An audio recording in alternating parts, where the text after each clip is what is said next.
Hello, I'm Dianna Sinovic, and welcome to our series of panel discussions brought to you by the Greater Lehigh Valley Writers Group. Today's panel is on science fiction, but before we dive into the topic, I'd like to introduce our panelists and let them tell you a bit about themselves. We'll start with Phil, move on to Chris, and then Rachel. Phil, take it away. Thank you, Dianna. My name is Phil Giunta. I've been writing professionally for about 12 years, primarily in the speculative fiction genres of science fiction, paranormal, and fantasy, but also recently branching out to mystery and mainstream general fiction. I'm a member of the Greater Lehigh Valley Writers Group, as well as the National Federation of Press Women and the Horror Writers Association. Great, thanks, Phil. Chris, how about you? Hi, I'm Christopher D. Ochs. I also write mostly speculative fiction, mainly in fantasy, but I have written a few sci-fi pieces on various websites. I'm a member and president of the Greater Lehigh Valley Writers Group, the Bethlehem Writers Group, and also the Horror Writers Association of America and SCWBI. Thanks, Chris. And Rachel.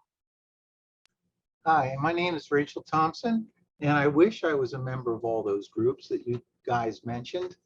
I'm a former member of Greater Lehigh Valley Writers Group. I write science fiction, fantasy, social satire, and historical fiction. I'm also a freelance writer with several hundred things in publication. I still occasionally freelance. I also do some cartoon work on the side. I have 2 new books ready to go right now. I'm working on long-time member of the Greater Lehigh Valley Writers Group. And I got my writing career really kicked in the butt when I joined the group back in 2004. So that's me. Thanks, Rachel. Okay, science fiction. Well, in the movies, that would be Star Trek, Star Wars, E.T., and lots of other titles. In novels and short stories, sci-fi can be lumped in with speculative fiction, which can include horror and fantasy. What does the panel think about that linking of those? Would you want it to be part of speculative fiction or not? Let's start with Phil. Oh, I think it's fine that science fiction is included in that umbrella term of speculative fiction. What I do want to differentiate is space opera from science fiction.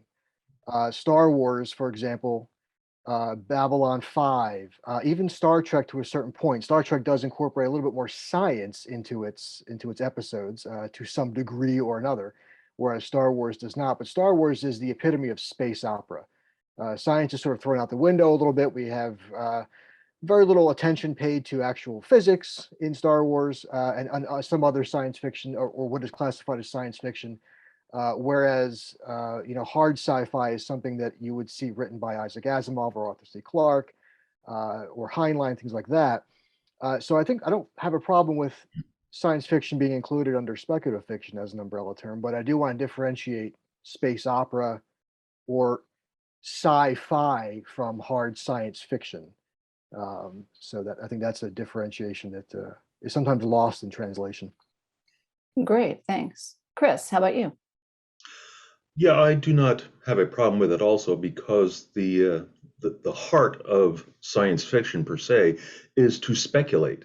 Either speculate what's going to happen in the future, what's going to speculate on what will happen when we reach that point in our future history when we meet another civilization, if and when, whether it be alien or machine, and also speculation as in what technology will be bringing us or reveal to us about ourselves.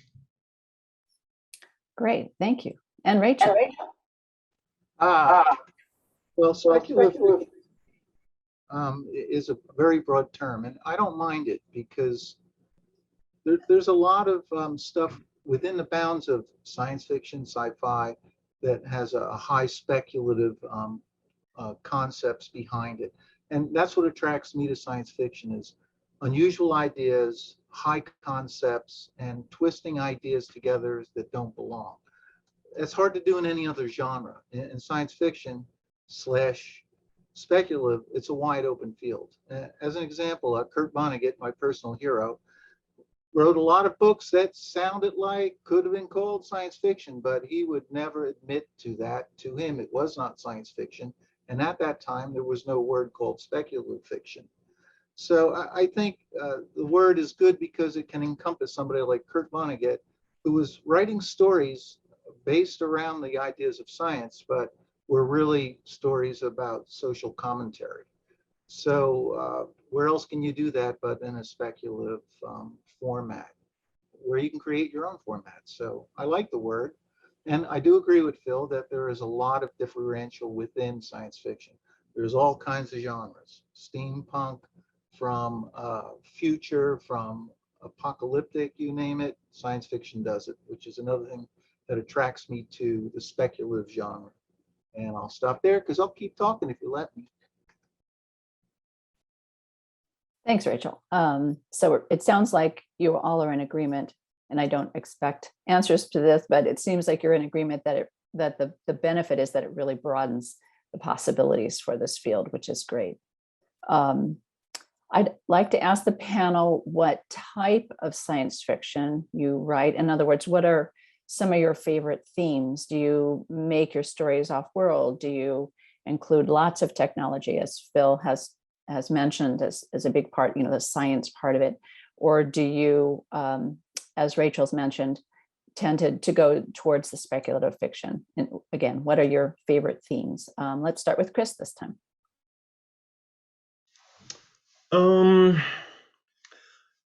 My general mode is to write more of the harder science fiction. My upbringing and degrees are in the hard science realm, physics, mathematics, electrical engineering, and I'm fascinated by technology.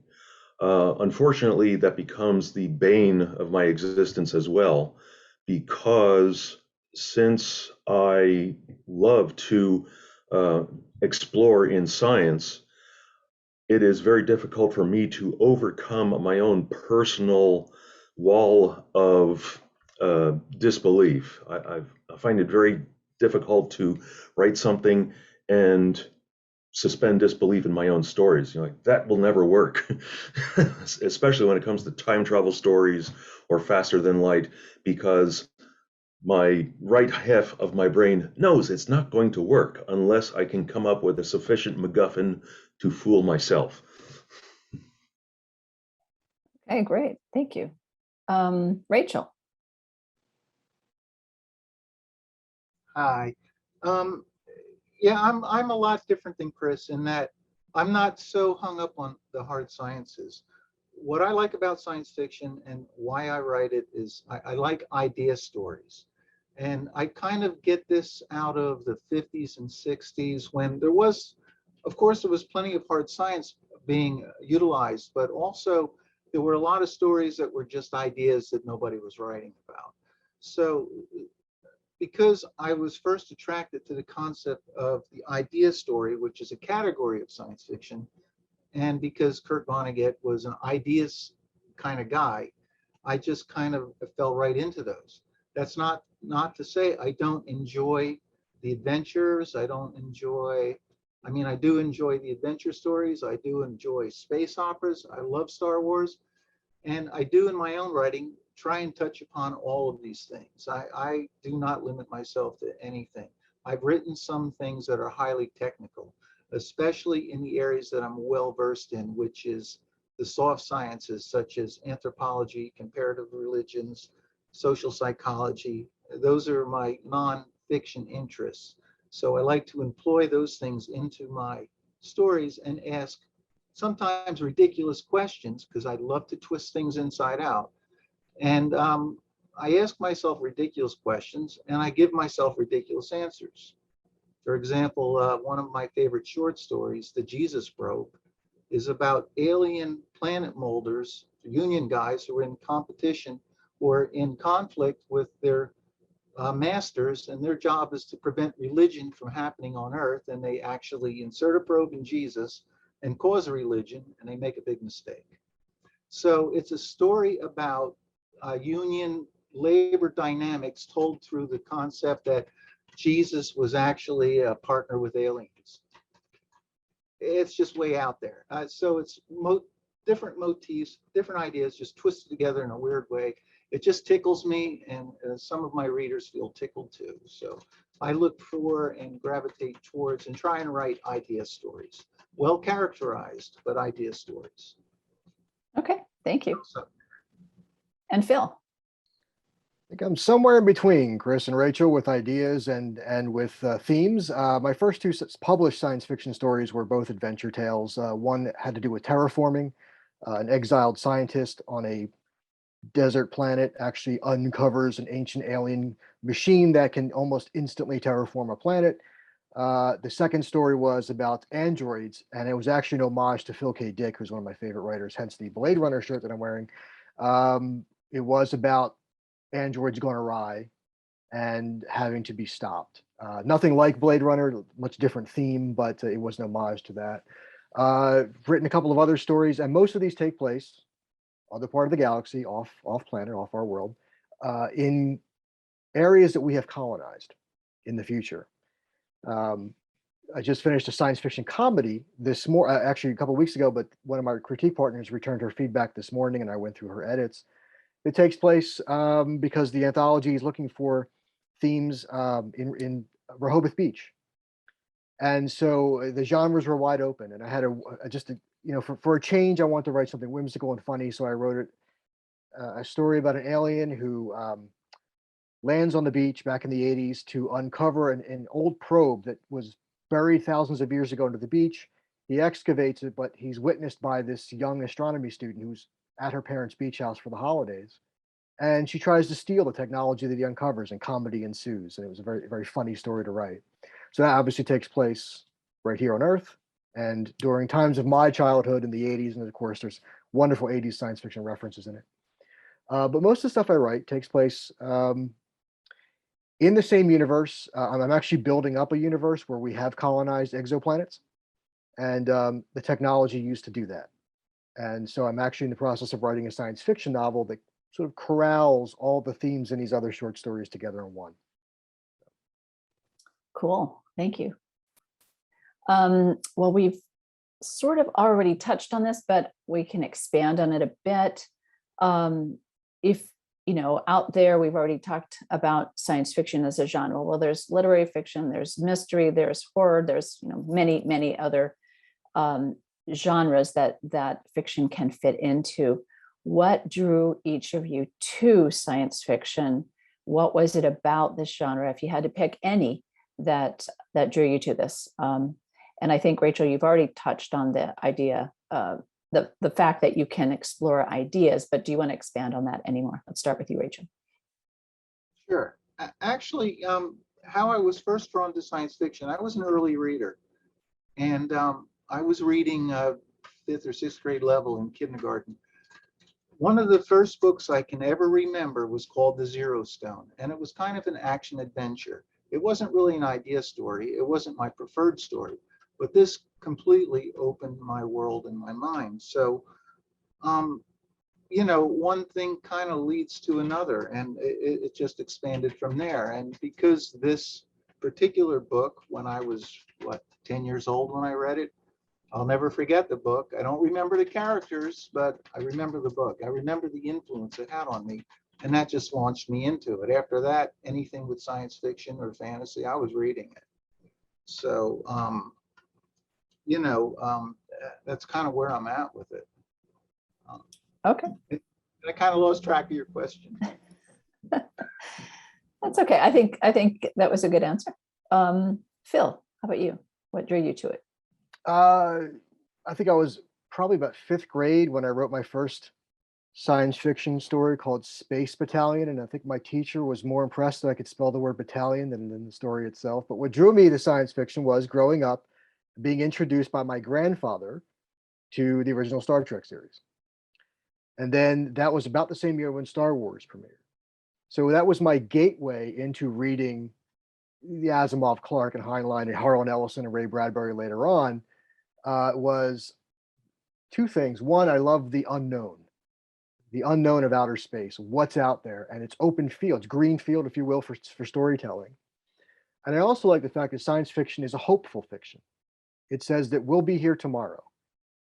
We may be miserable, we may be living in dystopia, but we'll be here tomorrow, as Blade Runner, for example, and many other stories of dystopian futures. But the fact remains is that you have a future ahead of you, and you can write something in that future, and that's the speculative part, right? What if this happens in the future? What if this technology? What if this alien race? What if this spaceship, et cetera, that you can explore the galaxy, et cetera. So I love that aspect of it. And that's what drew me in. It was, at first it was TV and film, and then into books immediately after, and then I just ran with it. So I just absolutely love it. Okay, thanks. And Chris, how about you? I think the thing in science fiction and many other of my favorite genres that drew me to those genres is the sense of wonder. Early on, I think my earliest exposure to science fiction was when I was in junior high school, and PBS put out a made-for-TV film, a very experimental film called From Time to Timbuktu. You can find sections of it on YouTube, but it's very difficult to find a full copy. I'm searching for it and I still haven't found it. But what it was a compendium and thrown together collection of the Kurt Vonnegut stories, many of which you would find in Welcome to the Monkey House, that collection of stories. And the film just blew my mind, that there was such a thing as a chronosynclastic infundibulum.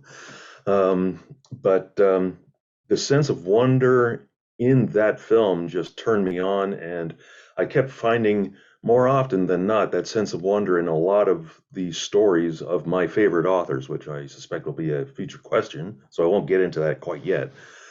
But what do I mean by the sense of wonder? Imagine or think back to the first time that you ever saw the first Star Wars film, and by first I mean the 1976 A New Hope film, when Leia's ship is chased by the ever increasing in size Star Destroyer, when you just sat in your chair going, wow, that is the sense of wonder I love about science fiction.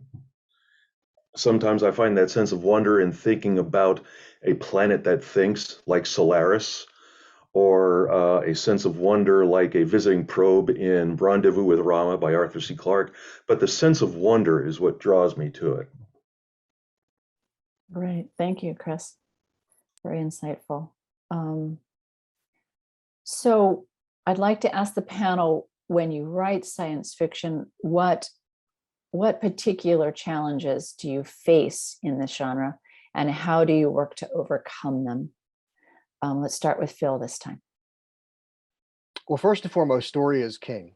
The character is king. So what I try to do first is develop some kind of idea that expands into a story that has an arc.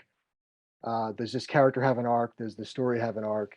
This is part of the reason why I outline things. I know a lot of people are pantsers. They don't, right by the seat of their pants. They don't like to outline it in advance. I tend to do that just to see if this idea I have can actually be fleshed out into a short story, a novella, a novel. What is this? And so that helps me gauge the details of the story, the length of the story, etc. Then if I have an idea, for example, this science fiction novel is about humans colonizing exoplanets and the beginning of that. So what do I have to incorporate in this story? So I start thinking about the science involved in that. Start thinking about a generation ship, a colony ship, the technology used to propel that ship. It certainly wouldn't be standard propulsion that we use on the space shuttle. It might be something more exotic than that. So you start researching and and I try to adhere to Asimov's principle of, if you're writing science fiction, have some basis in science. So what I'm writing at the moment is less a space opera, less a space adventure like my short stories, and more hard sci-fi. Now, I'm not as skilled a scientist as Chris, but and I do lean on him once in a while with some of my other short stories for the science element, and of course do research. But I think that's key. If you're writing hard sci-fi, at least have some believability in real science in your story. So, Okay. and that's a challenge. Yeah. I'll ask a follow-up after this one, but we'll make the rounds first. Chris, how about you? Sorry, I was so entranced by Phil's answer, I forgot what the question was. It is, do you face any special challenges when writing in this genre, and how do you overcome them? Well, I've already spoken about the technical problems that I set up for myself, but I find I'm constantly challenging myself as a writer, and sometimes the ideas that I set up are part of the challenge. Like, for example, if you make the alien too alien, it's difficult to make them relatable to the reader. That is one particular challenge I'm currently facing. Otherwise, I do like to plot. I set out everything in a skeletal form from beginning to end. Sometimes I leave this cloud in the middle, but I definitely know where I'm starting and I know what the destination is. And sometimes the middle just surprises me, which is both one of the rare, wondrous moments of writing that really gives you a writer's high, and also sets up a whole set of problems for you also. So there's always some pain with the pleasure as far as that goes. So part of the problem, the technology sometimes, even though I love it, sometimes sets its own set of problems. Sometimes the characters give me problems because they are in situations that I honestly don't know how they'd react. Especially when you have characters in science fiction who are brainiacs. Like, let's say I were to write a science fiction where, like Stephen Hawking is in there. I'm sorry, I don't have his brain. How can I think what he's going to think? And same thing with aliens. Like, if they're sufficiently alien, how am I going to believably portray how they think? It's just science fiction is its own challenge at times. Okay, great. And Rachel, how about you? Yeah, I got it. Sorry, I'm muted. Yeah, see, on the macro side, on the big side, I don't have too many problems as far as, in fact, my biggest problem is I have too many ideas. There's too many things I want to cover. I have too many concepts to shake a stick at. So boiling it down to where I want to go is difficult. I am an idea machine. The problem with ideas are not concepts which can be developed necessarily. Once I get to the point of developing an idea into a concept, then I can take off and run. So I just getting focused on where to go next is a problem. My other problem is on the opposite end of the spectrum, and that is the micro concepts of the art and the craft of writing itself. Even though I've written millions of words, I still stink at spelling. I still have problems with grammar. I still have to rely on others to help me with those things. So when it comes to the little aspects, like does that comma belong there or not, I struggle with those things. But I don't really struggle with creating story because I've spent many, many, many years studying the craft. I continue to study the craft. And I'm so aware of how structure works and characterization and all these other things that are involved that I don't have to, I do have to work hard at it still, but those are things I don't have to chase. The last novel I wrote it in 8 weeks. I've now been line editing it and copy editing it for 16 weeks. So I can crank that story out, but then I got to make that story work. And the other problem I have is that I usually create deep and complex subplots, which must always crash into my main plot. I do write complex worlds. I'm pretty well versed in psychology and social psychology. So I don't have too many problems figuring out what people do once I design the type, once I create the character. But of course, they always surprise me. Things go off the rails, things change. Those are challenges, as Chris said. He has those challenges, we all do. And I go with them. I make them work. And if they don't work, I throw them away. Sometimes throwing away a really good idea hurts me to the bone. But for me, it's all about serving the reader and serving the story. If it don't work, it gotta go. So that's my weak points, is the small stuff and throwing away and killing my darlings. That's every writer's problem, I think, but I'm realistic about it. I know I have to cut this stuff out. I know it doesn't work. I hate that I know that it doesn't work, but it's got to go. So that's a challenge for me. Okay, thank you. So as a follow-up question, this was not on our planned list, but it seems like a good one to ask, especially for Phil and Chris, since you are very interested in the hard science aspect of science fiction. So in other genres, let's say crime fiction, you can run scenarios by your local police officers or, a judge or whatever. Well, if science fiction is speculative and it's not really there yet, do you turn to any experts to run things by them, or does it matter to you? Let's start with Chris. I have a small circle of people that I refer to that have worked in scientific companies. One of my previous places of employment was Bell Laboratories, and I had the wonderful experience of working for people who wrote my textbooks and and working in places where down that hall is a Nobel Prize winner, down that hall is another prize winner. But as far as, so I've never had a problem making acquaintances with people who are versed in the sciences where I am weak at. And I still keep them in my circle.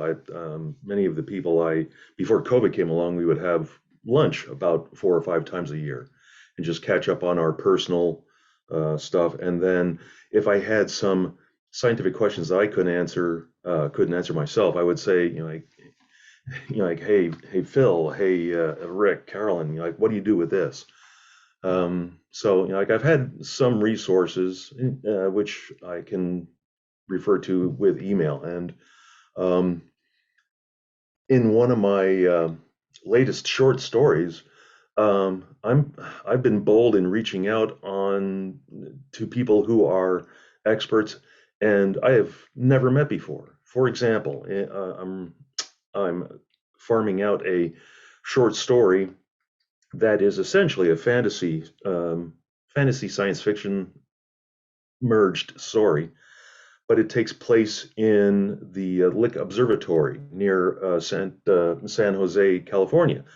I just popped off an email to some of the staffs there saying, hey, what is this part of the observatory do? And is that telescope still there? And what's the difference between this type of spectroscopy and this type of spectroscopy?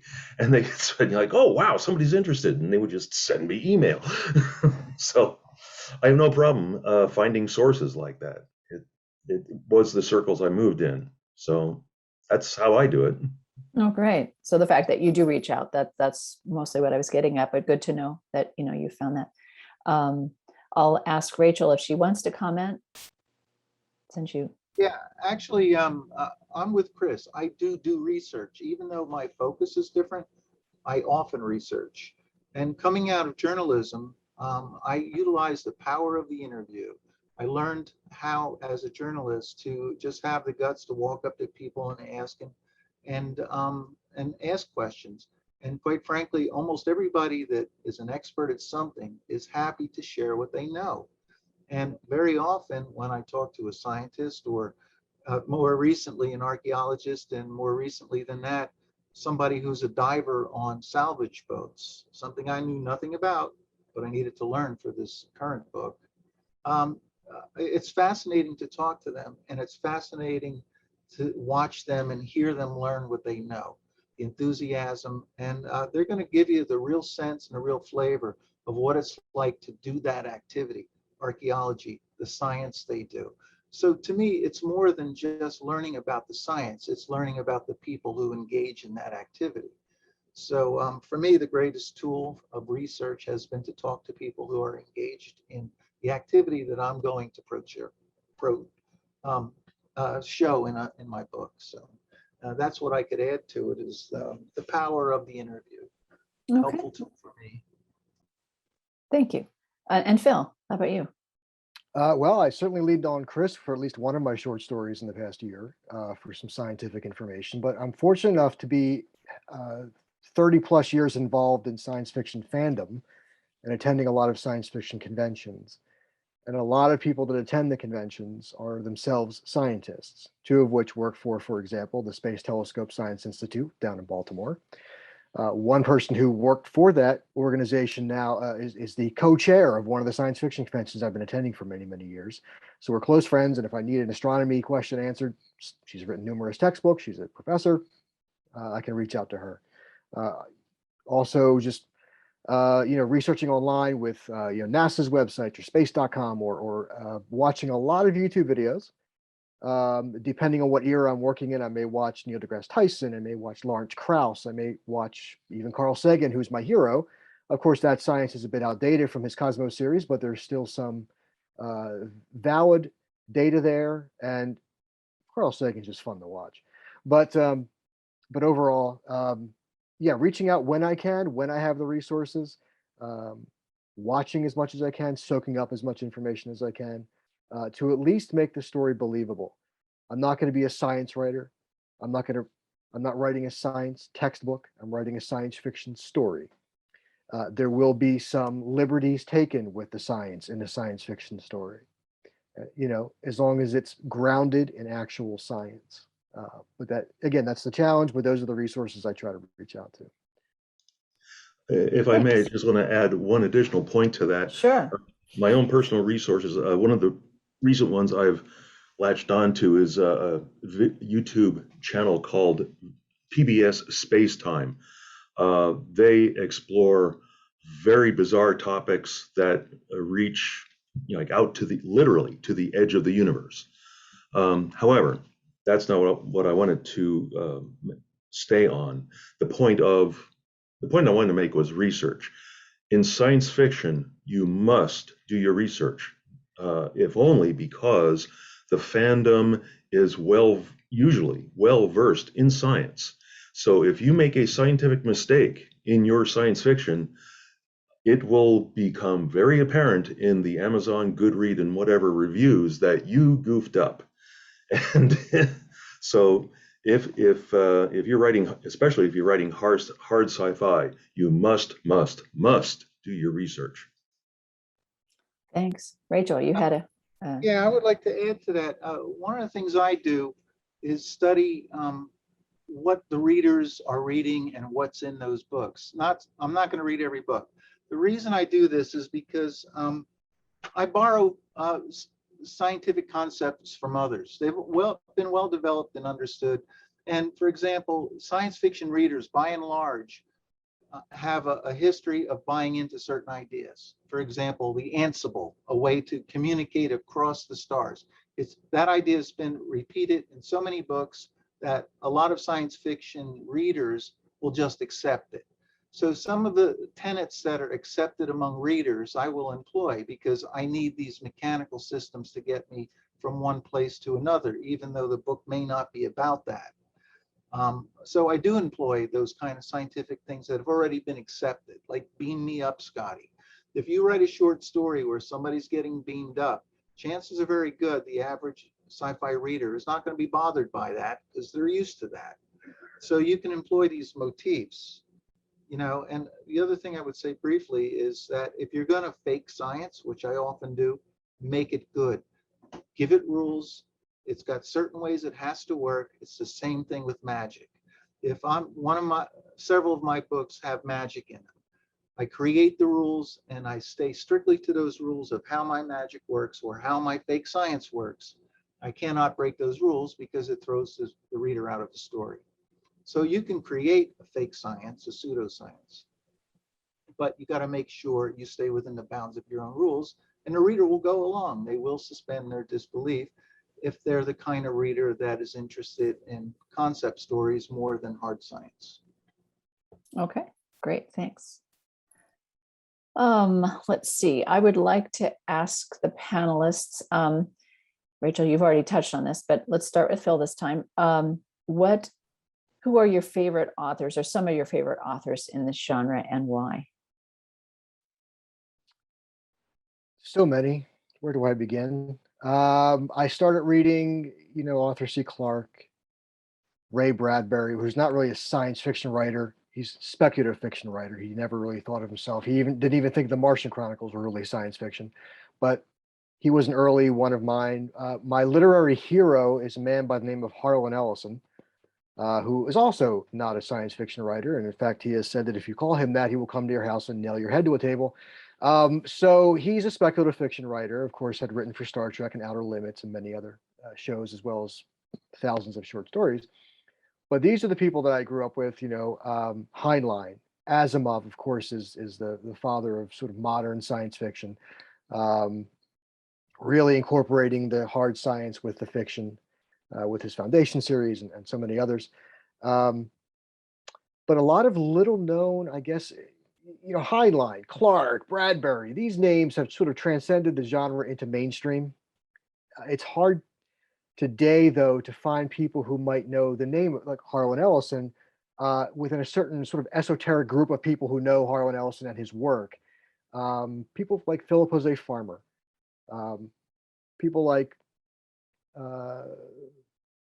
Jack Vance, Murray Leinster, folks like this you don't hear much about them outside of a certain special group of people who know their work. Unfortunately, history doesn't remember these people very well. But ultimately, in addition to Ellison, I guess one of my ultimate favorites is Philip K. Dick. Because not just Blade Runner, not just Do Androids Dream of Electric Sheep, but so many other novels that are perhaps a little bit lesser known outside those movies, Minority Report, and we can remember it for you wholesale.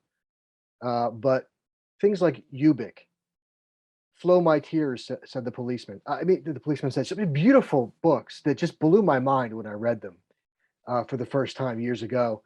That was the kind of stuff that, Ubik and Flow My Tears are a little bit less really reliant on hard science. There's some of it there, but the stories were absolutely amazing. And to see that kind of imagination from him was astounding. But also, and here I am, I'm talking about, science fiction writers, Ursula K. Le Guin, Kate Wilhelm, C.J. Sherry, so many wonderful, women in the industry as well have written amazing, stunning science fiction and speculative fiction. So my hat's off to all of these people who came before me. I stand on their shoulders as I write every time. So. Yeah, great. A Variable Man also by Philip K. Dick. Yes. Yeah, that was a great book too. Chris. I have very few favorite authors. I tend to focus more on the actual work. For example, Dune. When I first read Dune, it's sucked me right in. I devoured the book in about a week, which surprised the heck out of me because I'm not that fast a reader. I've tried reading other Herbert books, and it just didn't float my boat. I was not as impressed with the other works as I was with Dune. And that's happened more often than not. But in general, I would say two science fiction authors come to the forefront. Arthur C. Clarke for his hard science ideas and ability to write stories around hard science concepts, and Kurt Vonnegut just because he used science and science fiction as a vehicle to examine the human condition and examine the human psyche. The only other author I read ravenously and to completeness was not science fiction. It was horror. It was H.P. Lovecraft. As a high school kid, that just scared the bejeebers out of me. But yeah, several other authors that I've read, I have not read their volume of work, but I do definitely honor some of their achievements, like Jules Verne, 20,000 Leagues and First Men to the Moon, and RUR, and Brave New World, and Ursula K. Le Guin, Left Hand of Darkness. Those were stories that just very interesting, and I think Left Hand of Darkness just really impressed me too. But those are the two authors or three authors that I would mainly lean to. Otherwise, really haven't soaked in a author's full library. It's just flashes in the dark that have drawn me like a moth to seminal works. It's like Groucho Marx once said, they can't all be hits. And yes, I agree that there are, in every author's oeuvre of, in their range of work, there's hits and misses. I like Larry Niven, but I don't like everything he's done. Maybe a handful of pieces that he's done. And there's, Murray Leinster, who I love. He's had some hits and misses. They all have. A.E. Van Vogt, one of the earliest science fiction writers of the golden age, had some seminal work with things like mutants and other themes. But some of his later work, he got lost in Scientology for a while. Then he came back, and some of that later work wasn't quite as hot as what he wrote when he was younger. So I understand Chris's point, and I agree with that. I absolutely agree with that. And Rachel, you've said Vonnegut was one of your guiding lights. Who else? Oh, but there's so many. I have read thousands of books. I was never without a book most of my life to this very day. And unfortunately, I don't remember most of those authors. Vonnegut absolutely is one of the stools under my three-legged stool, one of the legs that holds me up. The other one, J.R.R. Tolkien. I read his Lord of the Rings series. I know it's not science fiction, but good writing is good writing. I've read that 10 times minimum. And actually, I just recently listened to the whole series again in an audiobook, which I never do. I don't bother with audiobooks. I like the book in my hand. I read too fast. But there is another favorite, and all of the ones that both of you guys mentioned, Orson Scott Card, all of the greats from the 50s and 60s. Actually, I have a collection of dime novels from the 30s, 40s, and 50s. And, I'm tearing through them, read one every once in a while, but I keep going at them. I'm going to read the Foundation series again by Asimov. It's that good, you have to read it again. But one of my all-time favorites, and this is somebody out of the 50s, little talked about anymore, is James Blish. He was all over the place in the 50s and 60s, and he's forgotten now. But my favorite book of all time from him is called Cities in Flight. I have a first edition. I don't know what it costs. I don't know what it's worth, but I'm not giving it up, and I'm going to read it again. I just reread that 6 months ago. Is it not fabulous? Yes. So, certain books I'll always go back to. I'll always go back to Vonnegut, James Blish, Asimov, Arthur C. Clarke, and many of the greats, even Heimlich and Gentry Lee. And, there's certain books that just grab your heart, ain't going to let go. The only thing you can do is revisit them. And Vonnegut among those. But, I do have my favorites. Yay, James Blish. Blish has not been forgotten. In fact, his wife was the one who designed the Nebula Award. He was not forgotten. He also wrote a lot of Star Trek, the novelizations of, and that keeps him alive a little bit in Star Trek fandom as well as the hard sci-fi stuff. But yeah, he's not been forgotten. James Blish is definitely at the top of my list as well. There's so many names that it's hard to come up with them all. But yeah, absolutely, Vonnegut, Blish, great writers, fantastic writers. Thank you, Rachel, for bringing that up. You just reminded me of another author that I read a few collections of his, and I had a mental note that I had forgotten that I want to read more of his. Alfred Bester. He had some amazing concepts, and he was able to really mesh together science fiction and horror. So that really appealed to me, and I want to read more of his stuff. By the way, a little trivia fact here: a character in Babylon 5 was named Alfred Bester. Wonder why? Oddly enough, my anthology is called Stalking Kilgore Trout. Of course, anybody who knows Vonnegut knows that Kilgore Trout was in fact Vonnegut's alter ego, a failed writer. So I wrote my collection of short stories is modeled after what Vonnegut would consider too bad to actually put down on paper. But these stories are okay, and they're meant as an homage to Vonnegut.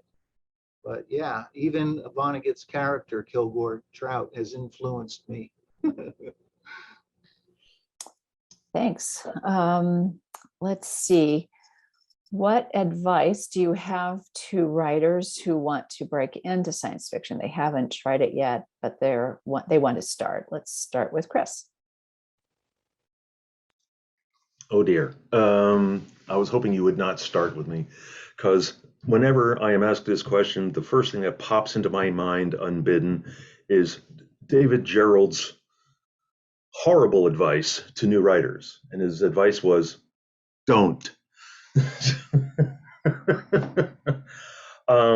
It's going to be part of my personal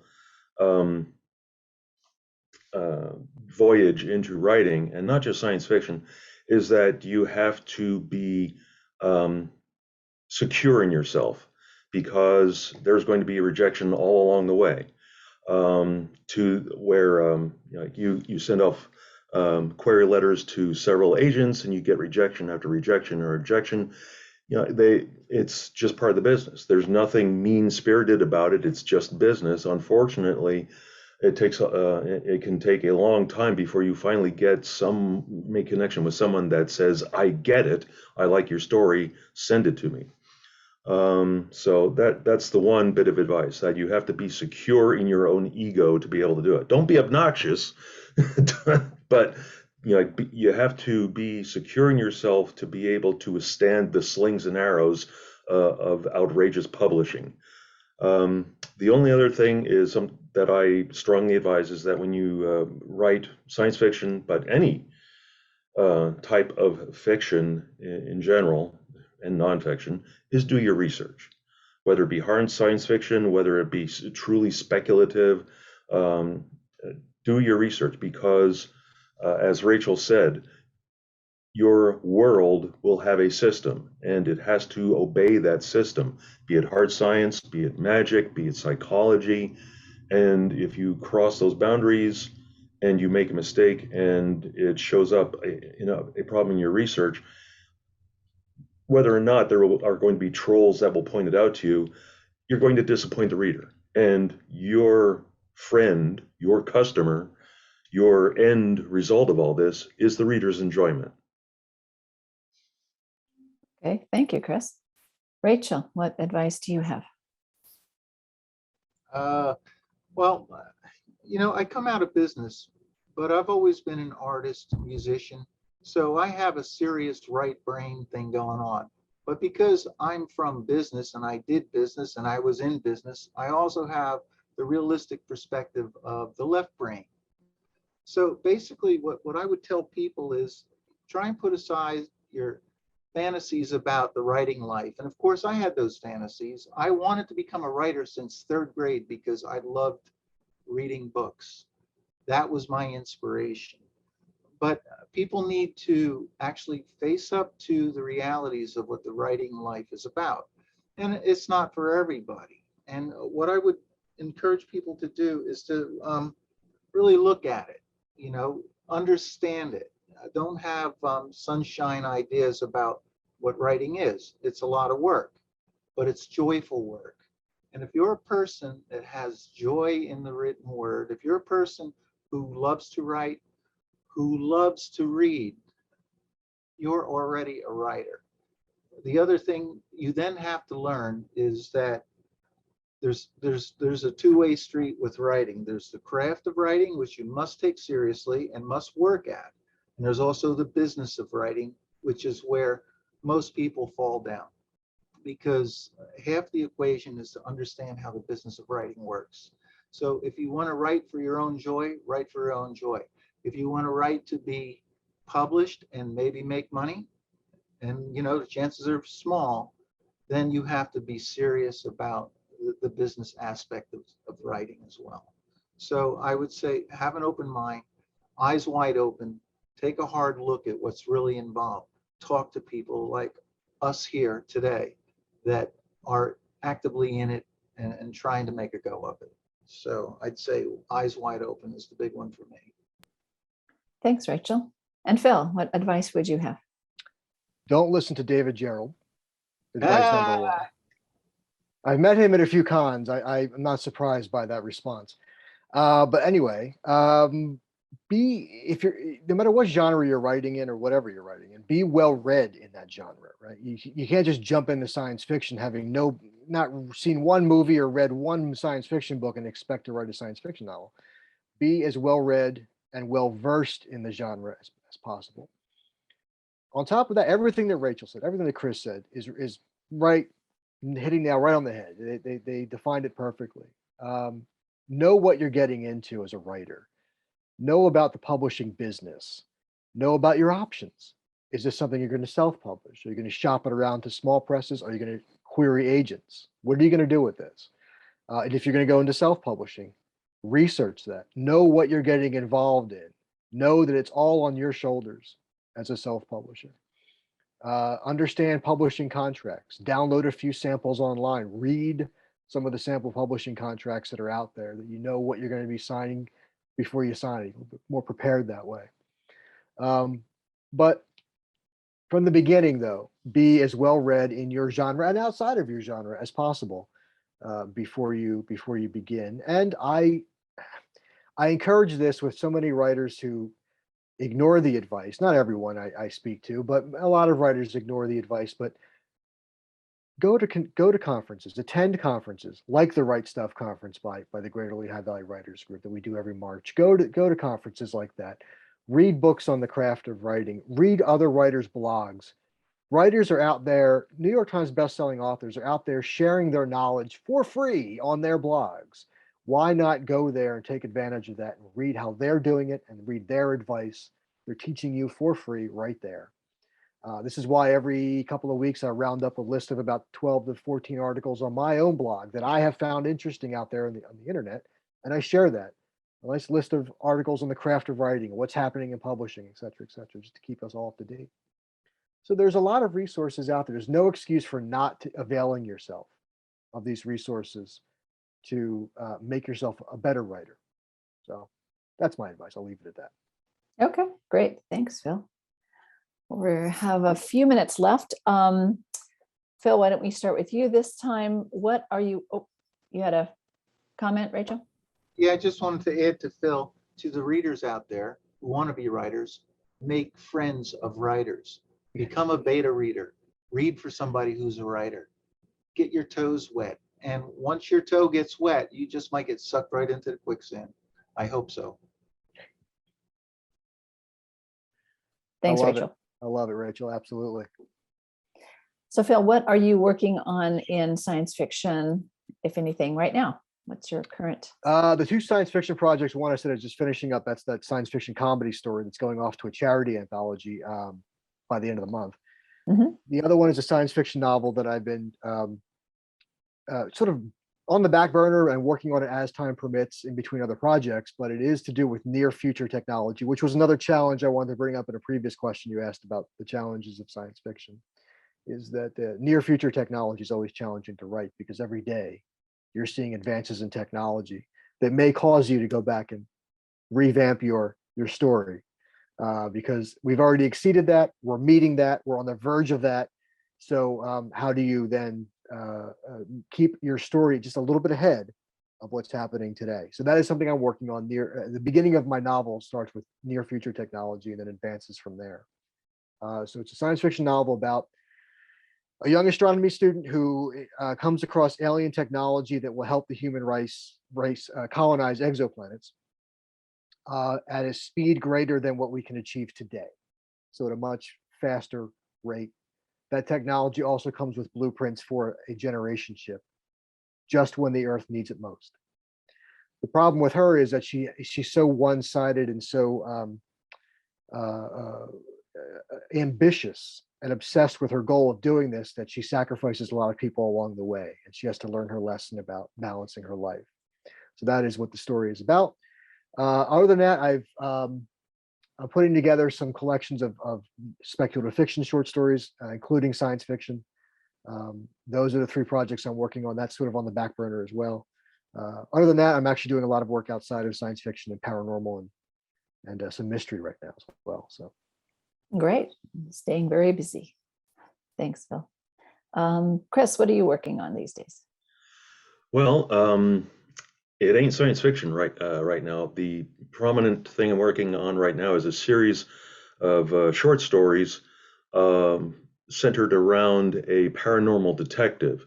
It's an interesting string of stories because it brings in several different aspects of speculative fiction: mythology, magic, science, plus, like the hard-boiled detective type of story, all mixed in with that. So that's the genre where I really have fun and is my playground, where I mix together concepts and playgrounds that normally don't interact with each other. But once that's done, I can return to the science fiction novel that I'm working on, which is a science fiction horror told from the viewpoint of the alien, where, and it's a far-scoping novel because there are 3 alien races at various levels of war with each other, or truce with each other, depending on the day of the week. But they stumble into a, for lack of a better term, a no man's land in space, where they run into a force that they have no clue how to deal with. And it turns out that the force that they're running into is paranormal. So it's an interesting concept in that it's ghosts in space. Thanks, Chris. And Rachel, are you writing science fiction right now? Or? Yeah, You're- actually, as usual, I have a lot of fires in the iron, or the other way around. I have 2 novels completed at the moment. One of them I'm shopping, and I got to bite on because I think it's commercial fiction worthy. That's a story about an archaeologist who gets enlisted by the captured goddesses and becomes their hero, and he has to free the goddesses to save the world. That's a very bad long line, but essentially what's the background in this is I'm using real archaeological and paleontological sciences, and my lackluster protagonist kind of wanders through these. He's an archaeologist discovering clues while things are happening in the background, major subplots. It turns out that Homo ergaster, who was supposed to die out 1 million years ago, is still alive and well and living under the ground in Egypt. And Homo ergaster 13,000 years ago decided to draw a comet into the Earth, smash the Earth and wipe out Homo sapiens. They're trying to do it again, but they've since captured the goddesses, and they're using the goddesses' magic to raise all the volcanoes in the world to kill humanity. My hero has to stop that process, but he doesn't know that he's been chosen by the goddesses. And he's only one half of the equation. The other half is an autistic boy that either one knows that they're holding within their bodies a magic amulet that was put there. So it's it's action, it's adventure, it mixes science, it mixes magic. And Homo ergaster, by the way, is highly advanced scientifically. So I've got high advancement in science, and I got the magic of women's magic on the lower end, and the captured goddesses. So that's the book I'm shopping. The other book that's complete now that I'm polishing, both of these are complete, I'm polishing, is Forrest Gump Walking Through Human De-Evolution. It's a story about the intelligent designer at the center of the universe who keeps screwing up. It's a tongue-in-cheek. The reseeder of humanity is born. He's a hippie, immortal, the ideal human being, but he keeps losing his memory every time he dies. And he doesn't know that his purpose is to save the Earth for the future. So yeah, that's a tongue-in-cheek. It goes on for 10 million years. Pretty weird. I like weird stuff. I like to mash magic and the idea of gods and aliens and science all together into a big pile. I also have enough short stories in the bag to do another anthology, which is kind of back burner right now. I'm also doing editing work for other people. I'm also just put in some stuff for an anthology I'm going to be in. I have a long list of small projects, but yeah, I'm not stopping anytime soon. Okay. That's Thanks, Rachel. So we're just about out of time. Very quickly, we'll go around, starting with Phil. Where can people purchase your books? Do you want to just give your website? Should they look you up on Amazon? Let us know. Yeah, you can just go to philgiunta.com. I have a My Books page, and every book you click on has a button for buying on Amazon or Barnes & Noble, whatever. But it's I have 3 paranormal mystery novels out right now, and about 24 or so short stories across multiple genres and anthologies, from science fiction, fantasy to paranormal, mystery, general fiction. It's all out there on my website. So Okay. And Chris, I see your website is on your on your Yes. So yes, obviously you can go to that website. All my books are available on Amazon.com. Make sure you use the middle initial, because believe it or not, there's 2 other Christopher Ochses who write stuff that is definitely not speculative fiction. Something about deep sea diving in Idaho or Montana. But anyway, yes, my latest book, which was a finalist in a international competition, got that pseudo award, so I'm happy about that. And of course, there's the latest Glivwig anthology, Rites of Passage, in which I have a short story. Several other books are available, but those are the 2 places, either my website or Amazon. Okay, great. And Rachel, website? yeah, I'm way behind on all social media because I'm too busy to even bother with it. There's going to come a time when I'm going to do nothing but promotion full time. Now is not the time. My books have ISBN numbers on them in print and in ebook. You can buy them anywhere books are sold. I do have a really crappy website that'll give you a little bit of information about my books, but if you go to Amazon, you can track me down fairly easily. My website has the 5 books that I now have out on the market. I should have another one called Book of Answers out probably right after the first of the year. My website's real simple, rctom.com, rcthom.com. It's my name abbreviated. I have the domain name, and also I'm at .net. So rctom.com or .net will bring you to my website. You can learn about my books, and then you could buy them anywhere. Okay, great. Well, that about wraps it up. I'd like to thank our panelists for participating in this great discussion today, and I'd like to thank our audience for joining us. We will invite you to attend any of the other great events that are scheduled during the Easton Book Festival. Enjoy.